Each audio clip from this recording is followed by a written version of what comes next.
Et place à votre édition régionale. Bienvenue à tous. L'information de ce mercredi 16 octobre avec la grève des salariés de Conforama. Les syndicats dénoncent les conditions du plan de sauvegarde de l'emploi proposé par la direction alors qu'une nouvelle réunion de négociation s'est tenue hier.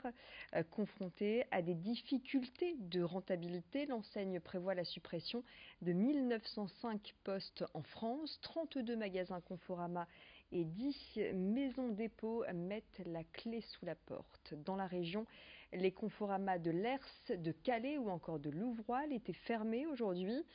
Concernant les conditions de départ, la direction propose un forfait de 1 000 € aux salariés ayant moins de 10 ans d'ancienneté, 2 000 € entre 10 et 20 ans d'ancienneté et 2 500 € au-delà. Des primes de licenciement jugées dérisoires par les syndicats. Le groupe Steinhoff en fait a été pris de malversation comptable en décembre 2017. C'est aujourd'hui la seule cause du mal qui ronge Conforama.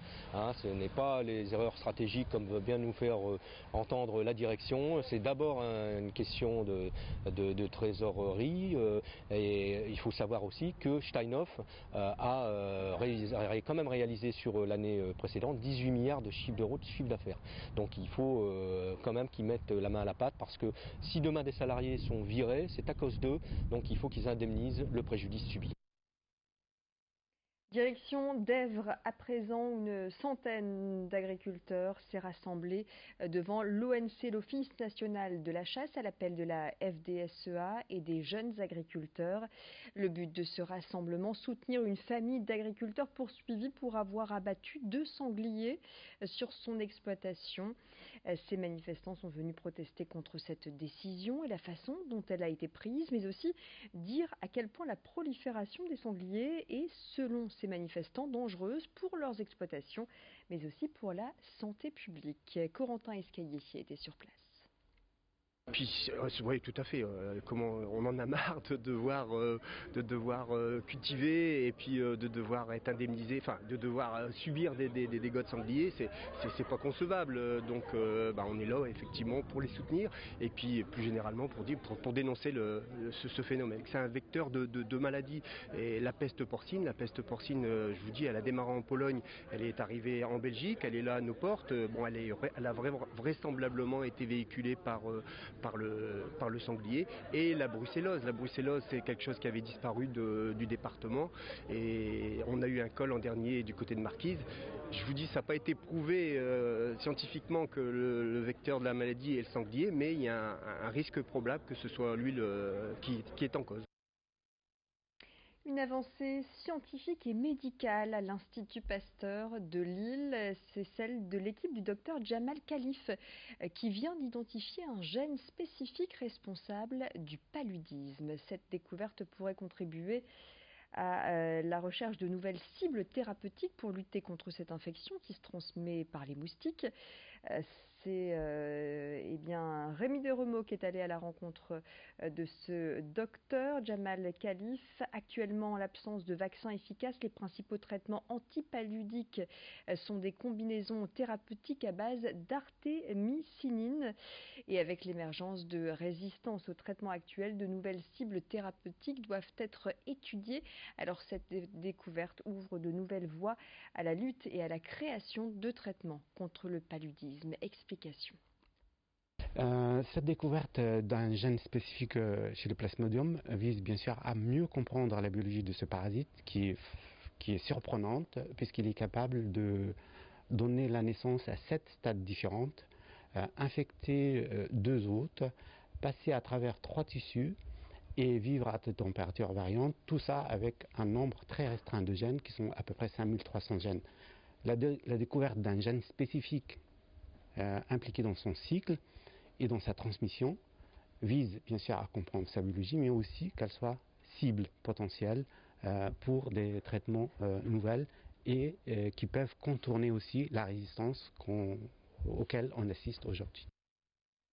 Allez, tout autre chose, on parle musique à présent. Et après 5 ans d'absence, Marcel et son orchestre est de retour. Les membres du groupe se reforment. Ils ont ressorti perruque, froufrou, guitare et trompette pour 3 concerts exceptionnels prévus à Lille en décembre. Ils ont également sorti un double album mêlant inédits et titres incontournables. Hit, hit, hit, Hourra, c'est son nom. Et puis les Marcel et son orchestre seront à l'Olympia le 22 février. Une nouvelle aventure sur laquelle 2 des membres du groupe sont revenus. Au micro d'Adrien Lannoy, c'était ce matin sur notre plateau. Je vous propose de les écouter. La création, tu es content de présenter ton nouveau bébé, etc. quoi. Là, tu reviens un peu sur ce que tu as fait, avec des fois des trucs, se réécouter, c'est pas toujours évident, c'est clair. Hein.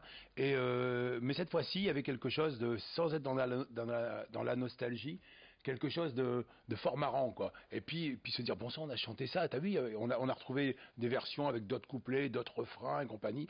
Ouais, des vraies trouvailles, quoi, des vraies retrouvailles. Ouais. Ouais, on s'est retrouvés complètement dans cette histoire, c'est marrant, et puis on s'aperçoit qu'on en a encore des cartons complets, quoi.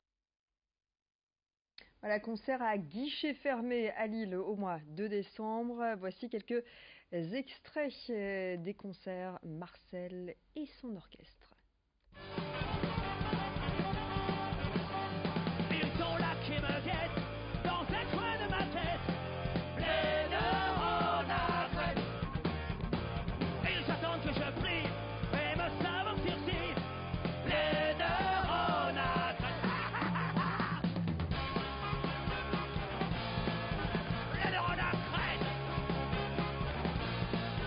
Plein de renâtres.